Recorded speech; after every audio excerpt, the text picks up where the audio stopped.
Hai guys, balik lagi di Cheers Project.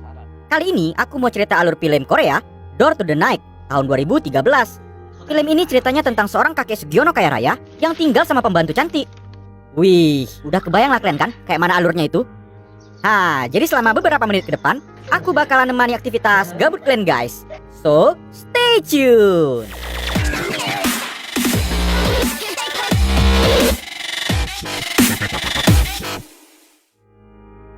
Jadi ceritanya tuh gini weh. Kalian dengarkanlah aku cerita ya. Film ini dimulai dari acara pemakaman. Ada seorang kakek kaya raya bernama Jong Suk mati karena bunuh diri. Si cewek cantik ini dialah pengasuhnya. Dia bernama Yeon. Di acara pemakaman itu datang juga seorang reporter kepo. Dia bernama Yu Taewong. Dia pengen tahu kok bisa pula kakek Sugiono mati bunuh diri. Dari omongannya nampak kayak lagi nuduh. Apa jangan-jangan kematian itu ada hubungannya dengan si pengasuh? Ya namanya juga reporter. Kepo aja bawaan. Udah kayak detektif dia. Di situ Taewong juga jumpa sama dokter yang ngurus kesehatan si kakek. Dokter ngasih tahu kalau kakek Sugiono divonis penyakit kanker usus dan umurnya paling nggak sekitar 6 bulan lagi lah. Makanya si dokter juga bingung, kok bisa pula si kakek mendadak mati bunuh diri. Nah, dari sinilah bakalan dimulai cerita. Kayak mana kejadian sebenarnya? Apa memang benar kematian si kakek ada hubungannya dengan Yeon? 1 minggu kemudian, setelah acara pemakaman, Yeon masih di rumah si kakek. Dia lagi jemur daun teh. Mendadak reporter Taewong datang sana. Dia mau cari tahu apa cerita kok bisa si kakek mati bunuh diri. Dan kayak mana pula ceritanya rumah besar itu bisa diwariskan untuk dia. Bawaannya udah curiga aja. Ya daripada nanti si reporter buat artikel yang enggak, akhirnya Yeon mulai cerita ke dia. Jadi ceritanya tuh gini weh. 1 tahun yang lalu Yeon datang ke rumah itu. Dia diterima kerja sebagai pengasuh. Kakek Sugiono tinggal sendiri. Bininya udah lama mati sejak ngelahirin anak. Dan baru beberapa hari yang lalu anak lajangnya itu juga udah mati. Baru juga berduka. Si kakek malah divonis kena penyakit kanker usus. Dan kata dokter umurnya tinggal 6 bulan lagi. Itu makanya si kakek butuh pengasuh untuk ngerawat dia. Di hari pertama kerja, si kakek Sugiono langsung ngetes kesabaran Yeon. Makanan tiba-tiba dicampain. Padahal makanan yang dibuat Yeon bagus untuk kesehatan. Tapi si kakek sengaja ngelakuin hal tersebut. Abis itu langsung disuruhnya buat ngusuk. Eits, bukan kusuk plus-plus ya weh. Mantap kali kusukan Yeon. Sampai-sampai si kakek jadi ketiduran. Di saat malam hari, si kakek kehausan. Dia minta-minta air. Namun ternyata Yeon ketiduran di kamar si kakek. Ya jadi gondok lah dia. Disiramkannya air ke muka Yeon. Kalau kau nggak bisa ngambilin aku minum, jangan kau tidur di sini. Cabut kau sana. Udah sabar kali si Yeon ini. Kalau enggak, mungkin udah diantokkan kepala si kakek ke dinding. Keesokan hari, si kakek udah nggak ngamuk lagi soal makanan. Dan di hari itu, Yeon ngasih minuman ramuan teh yang katanya buat kesehatan usus. Gak cuma ngurus rumah aja kerjaannya, si kakek pun juga dimandiin. Wih, mantap kali ah. Awas, hati-hati. Nanti ada yang bangun kek. Di suatu malam, ada acara makan-makan di restoran. Biasalah, perkumpulan orang-orang kaya. Di sana Yeon juga diajak buat ngingatin si kakek minum obat. Lagi asik nikmatin makanan, tiba-tiba aja teman si kakek berdiri. Dia ngasih tahu kalau Yeon menyumbang lagu. Padahal nggak ada. Pandai-pandaian aja si kambing ini ngomong. Ya akhirnya mau nggak mau, Yeon nyanyi 1 lagu. Pas perjalanan pulang, kakek Sugiono curhat. Gara-gara lagu yang dinyanyikan sama Yeon tadi, dia jadi teringat sama almarhum anak laki-lakinya. Usia anaknya itu hampir sama kayak Yeon, makanya dia jadi ternostalgia. Yang awalnya suka emosi, sekarang si kakek mulai ngerasa senang dengan servisan Yeon. Namun si kakek malah ngeluh pula. Ngapain lah aku harus nunggu 6 bulan lagi? Aturannya langsung mati aja lah aku. Biar cepat kususul bini dan anakku di alam sana. Di hari itu, tiba-tiba aja si kakek ngerasain kalau penyakit kanker ususnya semakin parah. Udah kayak mau mati dia ngerasain kesakitan. Yeon datang, dia udah siap-siap mau ngajak si kakek buat olahraga. Bukannya minta tolong dibawain ke rumah sakit, si kakek malah minta supaya jasnya digosokin dengan rapi. Pas udah mendingan, si kakek nyuruh Yeon ke foto studio langganannya. Awalnya Yeon bingung, ngapain pula ke foto studio? Kan aturan sekarang jam si kakek buat olahraga. Akhirnya pergilah Yeon buat ngambil foto yang disuruh tadi. Pas ditengok, terkejutlah dia. Ternyata itu foto si kakek buat acara pemakaman. Sambil nangis, Yeon lari sekencang-kencang mungkin. Dia tahu kalau si kakek mau berniat bunuh diri. Betul aja, udah setel ganteng dia. Si kakek udah mau ancang-ancang buat gantung diri. Namun untung aja Yeon cepat sampai. Nyawa Sugiono pun terselamatkan. Gara-gara batang leher tergantung ke tali, jadi sesak napas dia. Mau dikasih minum lah sama Yeon ya kan? Tahu kalian kayak mana cara ngasih minumnya? Diminumkan dulu ke mulut sendiri. Habis itu langsung dikasih ke muncung si kakek. Ya jelas langsung segar lah Sugiono. Mantap pulanya. Rasa air kok beda ya kan? Kok kayak ada manis-manisnya gitu. Enak lah kok kek. Semenjak hari itu, hubungan Sugiono sama Yeon makin tambah akrab. Pergi ke dokter bareng, pergi ke pajak bareng, beli perlengkapan dapur bareng juga. Udah kayak bini muda ditengok sama orang-orang. Di suatu malam, si kakek mendadak terbangun dari tidur gara-gara ngedengar Yeon lagi mandi. Gak kayak biasanya dia kayak gitu. Tapi di malam itu udah kemana-mana isi otaknya. Sampai nelan ludah dia gara-gara ngebayangin hal yang enak-enak. Besoknya, waktu lagi bersih-bersih foto, si kakek cerita tentang anak laki-lakinya yang mati akibat kecelakaan. Si kakek nyesal karena nggak peduli dengan kemauan anaknya waktu itu. Kemudian pergi orang dua ke rumah sakit buat check up. Ternyata kan pertumbuhan sel kanker si kakek udah berhenti. Ada kemungkinan umur si kakek bertambah lebih lama lagi. Wih, jadi makin senang lah si kakek. Pas pulang, dulu kan dia duduk di belakang kayak bos, tapi sekarang dia malah duduk di depan. Habis itu udah mulai berani dia megang-megang tangan Yeon. Ya tentu aja Yeon jaga sikap. Dia nggak mau sampai si kakek salah paham dengan sikap baiknya. Semenjak dapat kabar baik dari dokter, udah makin lain sikap si kakek. Sering beliin Yeon kopi Starbucks biar dia tetap semangat kerja. Habis itu, kalau lagi ke pajak, si kakek yang bawain belanjaan. Kayak lagi TP-TP, tebar-tebar pesona dia. Sehabis dari pajak, pergi orang ini ke restoran seafood. Pesan daging mentah pula si kakek. Habis itu, dia minum alkohol. Mentang-mentang dibilang dokter sel kankernya udah berhenti, jadi so anggar jago dia. Semua dimakani, biar nampak gagah mungkin dilihat sama Yeon. Namun ternyata Yeon marah. Dia nyuruh si kakek berhenti makan makanan pantang yang gak dibolehin dokter. Terpegang lagi tangan itu. Udah mulai makin berani Sugiono. Namun akhirnya si kakek terdiam dan berhenti makan.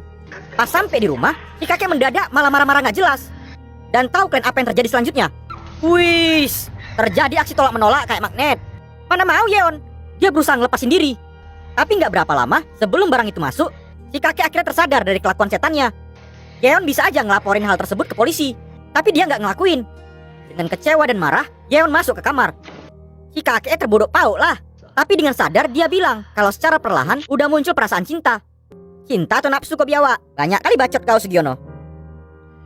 Oke, sampai situ dulu cerita kakek Sugiono dan Yeon. Balik kita ke reporter Taewong.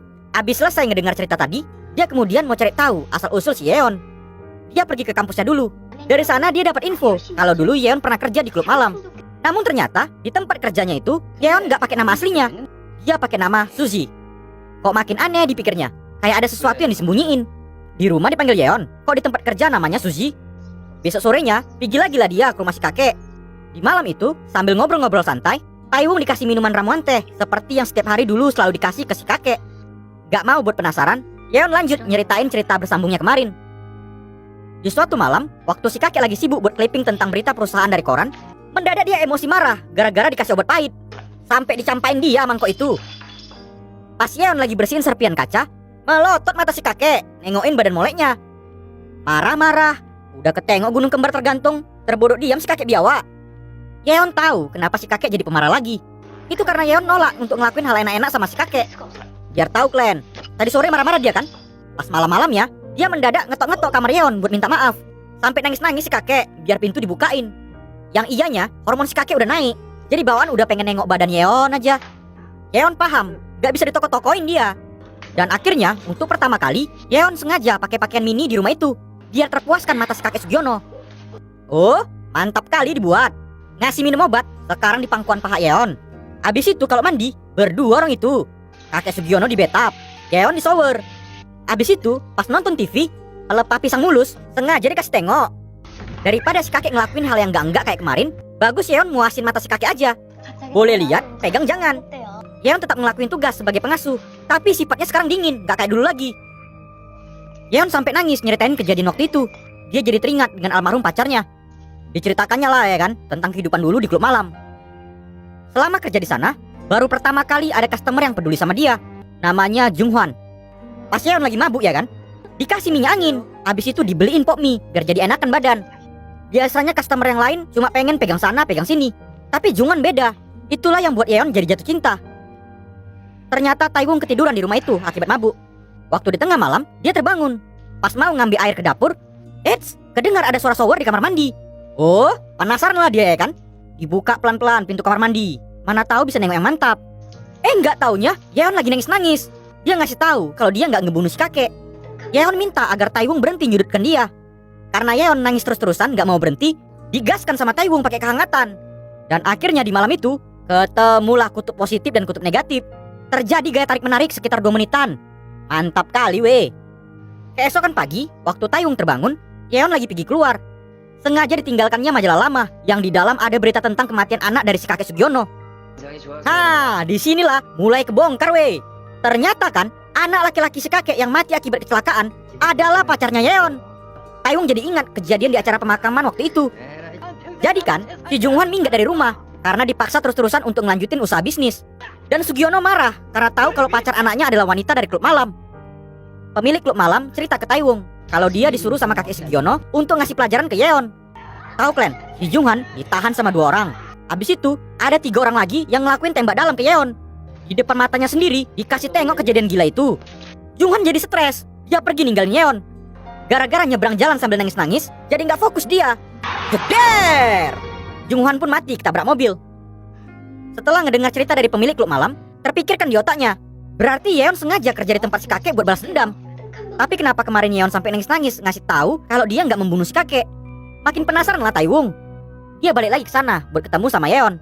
Namun mendadak ketengok Taeyong tanaman teh yang sering dijemur Yeon.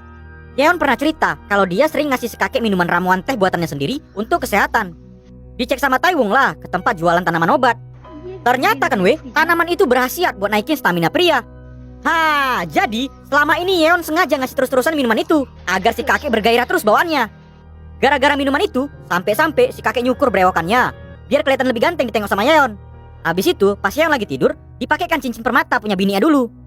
Kemudian dia juga masakin makanan enak buat Yeon. Udah ngebet kali lah si kakek ini biar Yeon bisa ngasih balasan yang enak-enak. Pelan-pelan, kena siksa batin si kakek. Dibuat terotak terus-terusan. Caklah kalian bayangkan, gairah pengen nembak dalam, udah sampai ke ubun-ubun. Tapi nggak kesampean. Sampai-sampai si kakek bilang ke Yeon kalau rumah dan harta warisan untuk dia semuanya. Yakin kau mau ngasih semuanya ke aku? Kau tahu siapa aku sebenarnya? Aku adalah wanita yang kehidupannya udah kau rusak biawak. Di malam penyiksaan setelah Yeon kena tembak dalam, dia langsung dapat telepon dari si kakek. Sugiono waktu itu sengaja ngasih pelajaran buat wanita yang udah ngerebut anaknya. Oh, ya jelas terkejut lah si kakek. Dia nggak nyangka sekarang lagi jatuh cinta sama wanita yang dulu pernah dia rusak. Nangis-nangis Sugiono minta maaf. Dia mau tebus semua kesalahannya dengan semua harta. Namun Yeon tetap nggak peduli. Perasaan si kakek terus dimaininnya. Di keesokan pagi, dengan udah mikirin matang-matang apa rencana selanjutnya, dengan santai dia ngebuka kamar Yeon. Dia minta untuk dimandiin. Si Yeon mikir, kok bisa pula dia minta dilayani lagi setelah apa yang udah kebongkar. Ya mau nggak mau, akhirnya Yeon ngemandiin lagi si kakek. Waktu lagi dimandiin, si kakek bilang kalau ini adalah untuk pelayanan terakhirnya. Yeon terdiam sejenak. Dia tahu apa maksud si kakek. Ternyata ya kan, tali gantungan udah disiapin. Si kakek pun udah setel ganteng. Yeon nggak mau tahu lagi, bodoh amat dia sama apa yang mau dilakuin si kakek. Dengan rasa penyesalan, akhirnya si kakek pun mati dengan tergantung batang leher di tali. Yang awalnya biasa aja, tiba-tiba aja Yeon nangis terisak-isak. Dia ngerasa perbuatannya nggak ada beda, sama aja kayak dulu perbuatan jahat si kakek ke dia. Membunuh tanpa menyentuh. Setelah dia nyeritain semuanya ke Taeyong, Yeon pergi ke stasiun. Awalnya, kupikir dia mau pergi ke kampung. Nggak taunya, ternyata dia mau bunuh diri. Pas badan sengaja mau dijatuhin, mendadak arwah si kakek datang. Dia mencegah hal itu terjadi. Sebelum si kakek pergi ke alam baka, dia minta maaf untuk terakhir kalinya. Dan saat itu juga datang Junghwan dalam bentuk bocil. Dia ngasih permen sebagai tanda cinta. Ketika waktu udah habis, kakek Sugiono dan Junghwan pergi ninggalin Yeon untuk selama-lamanya.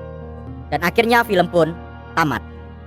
Oke guys, demikian alur film Korea Door to the Night tahun 2013. Semoga kalian suka lah ya dengar aku cerita. Pelajaran yang bisa diambil dari film ini adalah pergunakanlah hartamu dengan sebaik-baiknya.